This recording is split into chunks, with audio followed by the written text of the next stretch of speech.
Hey everybody, this is Jason Akers, Green Acres Pest Control. And today I want to talk about honesty and trust. These are very important criteria to hiring pest control.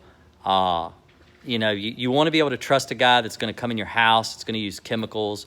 You want to be able to trust a person that's going to come into your business. If you have what we call in the industry a key account, say you have like a vacation home and you want your guy to be able to come in there and treat your vacation home, like maybe you have problems with ants or something like that, and you want to ensure that when people come to your vacation home that they're not getting ants, they're not having ants all over their food or something like that, because that'll cause the people to not want to come to your vacation home. Let's say you own a dealership where you don't want people to come in and buy a car because you don't want them seeing spiders all over the floor or ants or crickets or, with a dealership, most of them are like a concrete floor. And so the bugs and stuff will come in under the sliding glass doors and stuff like that. So you don't want beetles. Let's see what other kind of bugs get into like those types of let's see, beetles, crickets, stink bugs, ladybugs, because of all the glass, all these huge windows, because they're displaying these cars. And I use dealership for a very specific reason. I've been doing pest control for over 30 years. I started doing pest control when I was 7 years old. I'm 37 now and almost 38. And so I've been doing this for my whole life. I've made it a lifelong career. I really enjoy it. I really love it. I've got a passion for it. I really like helping other people. I enjoy doing like charity work and everything. I really like doing pest control. It's probably something I'll do to the day I die. I really enjoy it. And I'm going to go over a story. I'm going to tell you guys a story. I have only ever worked for one company when it comes to dealerships. I'm not going to give the name of the company. I'm not going to give the location of the company or anything like that. But I'm just going to give you a rundown on what happened to me and what spurred this on tonight. From the time I was probably 12 years old, I worked for this dealership. This dealership used to be over another area of town, and then they've moved to a new location, and then they bought a building, and they started selling like Kia cars, and they were selling Mitsubishi cars. They weren't selling Mitsubishi anymore, and then they were selling Kias and stuff. So they've gone through all these different changes. But recently, within the last, I don't know, it's been maybe 10, maybe 15 years, they sold the dealership to a different company. And when they did, new owners took place, and they kind of moved some employees around and put different people in charge of different, divisions and different places. So, all right, there's your backstory. This probably occurred. Were we married? Yes. We were married. We were. I don't think, were we married when I lost that account? I think we were just married. He started there, I think maybe slightly before. Okay, so it was just right around when we were married. All right. Yeah, right So around this when has we been about 6-7 years ago when me and my wife got married. All right. Let me explain to you how my route worked. Now, route work is when you go in and you're doing pest control on an area. So if you, like, let's say you're in like southern DC, okay, and you work just southern DC one day because you might have 20 stops in southern DC, and that way it keeps you boom, boom, boom, boom, boom, boom in all these locations, and it allows you to give your customer better pricing because you're not having to drive all over the place, and gas is not free, and neither is your time. So I ran a route through town. And I would go and I had a guy that I did way up on a mountain at like 4 o'clock in the morning. It was really early in the morning. I had to be at this guy's house because his wife was a school teacher. And after a while, I actually got a key to the house, and then I started going later in the day. But what happened was I was getting to this dealership really early in the morning because he was on the way to this guy's house. So what I would do is I would go to this guy's house and I would come down off the mountain and I'd do the dealership. Sometimes I'd get to the dealership at 5 o'clock in the morning. Sometimes it'd be 5:30. Sometimes it'd be 6 o'clock. It just depended on what problems I ran into on top of the mountain. Sometimes you'd run into like trucks and stuff in the road or people broke down and stuff. It was a single lane road, gravel road, went all the way up to the top of this mountain, way out in the middle of nowhere. And so I would go do that house, and then I would come down and do the dealership. Sometimes when I would get to the dealership, no one was there. And I would have to do the outside because, of course, it's locked. You don't want to just leave your dealership with these $30,000, $40,000, $50,000 vehicles just sitting in there. People will come in and steal your cars. So I would come down and I would treat around the outside because you have to at least do the outside. And most pest technicians will tell you today the outside's where the bugs live anyway. That's where they come from. And I didn't always get indoors.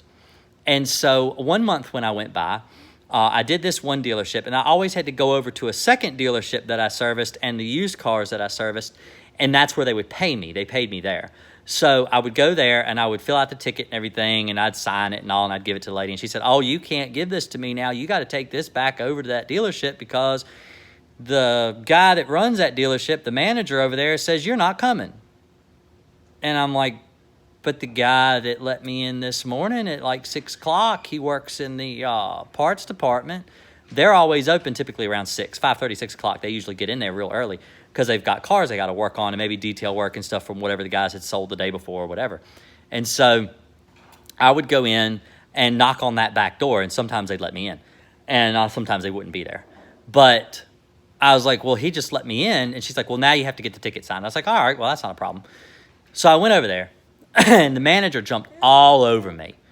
And he's like, you're not doing this job. You're nothing but a whatever. And he was trying to be polite. But what he called me was basically a liar and a thief. And he told me that I wasn't doing the service that I was supposed to have been doing. And I looked around the whole store. And I pointed at all the doors. And I said, do you see any bugs? He's like, well, no.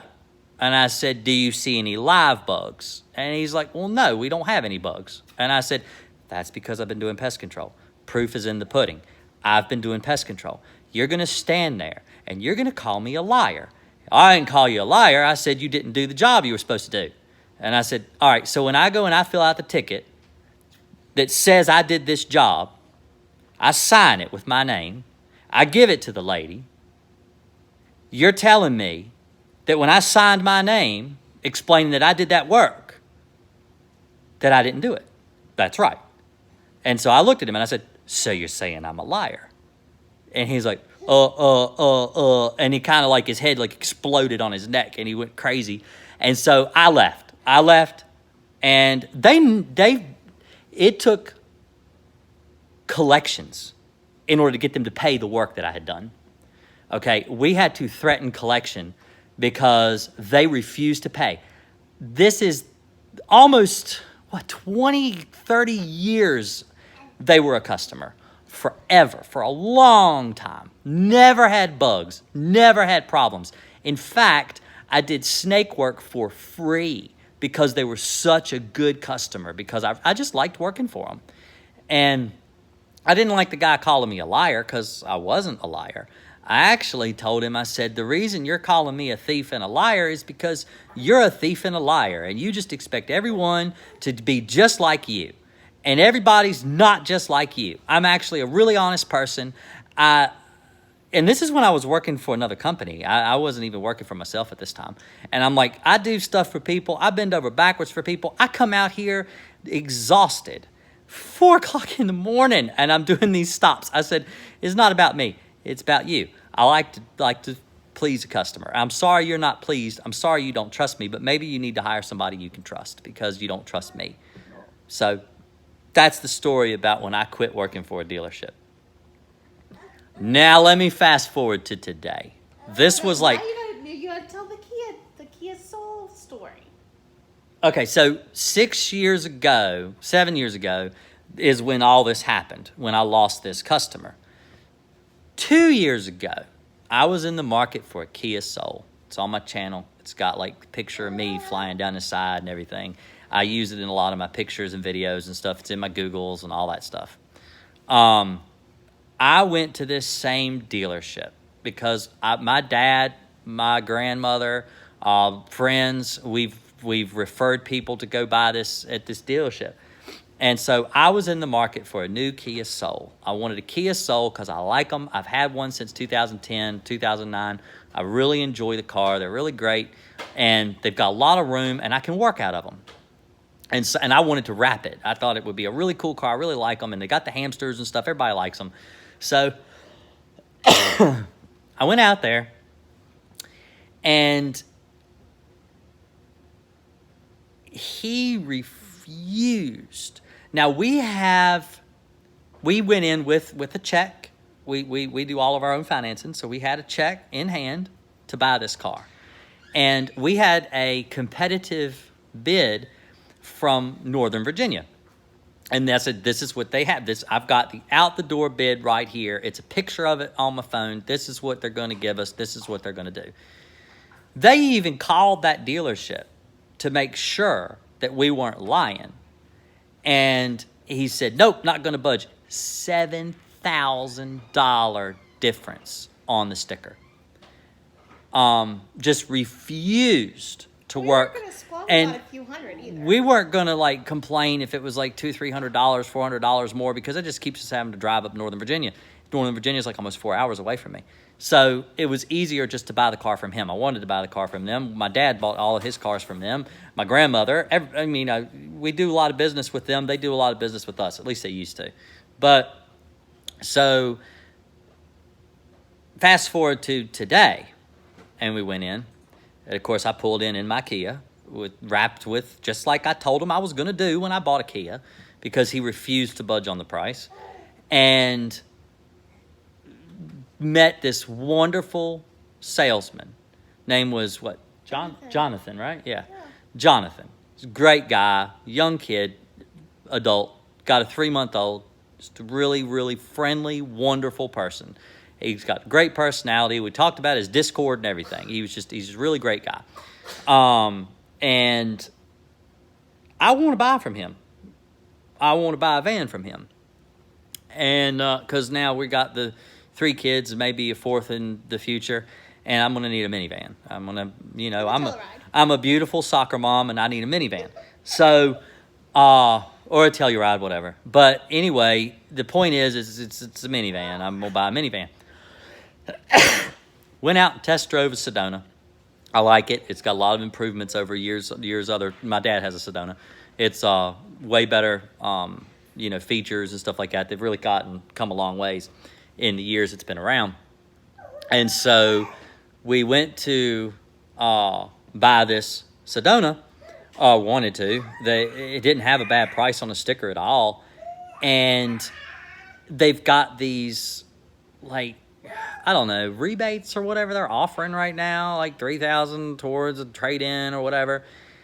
And I'm like, well, I would rather keep my minivan that I've got, because my son's 14 and a half. He's almost 16 years old. He's going to be driving before too long anyway. I kind of think I'd rather keep that car. Is there any way they can just give me a out-the-door sticker price on this van that I would just like to know how much they want to charge after all the taxes and fees and junk fees that they put on it at the dealership, their commission fees and all that. I want to know how much is the car out the door. This is what I want to know. And the guy's name is Bob, and he he shook my wife's hand. He said, nice to meet you. My name's Bob, or Robert, or whatever. And then he went to shook my hand, and I'm like, yeah, I know who you are. And, and so he just absolutely did not want to sell me a car.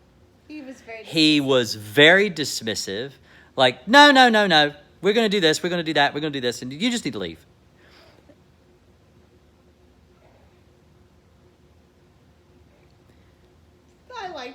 I like Jonathan. Yeah, my wife liked Jonathan too. It's a shame that people have to be so petty. I'm not into astrology, but I'm a Sagittarius. I pretty much just tell people how it is.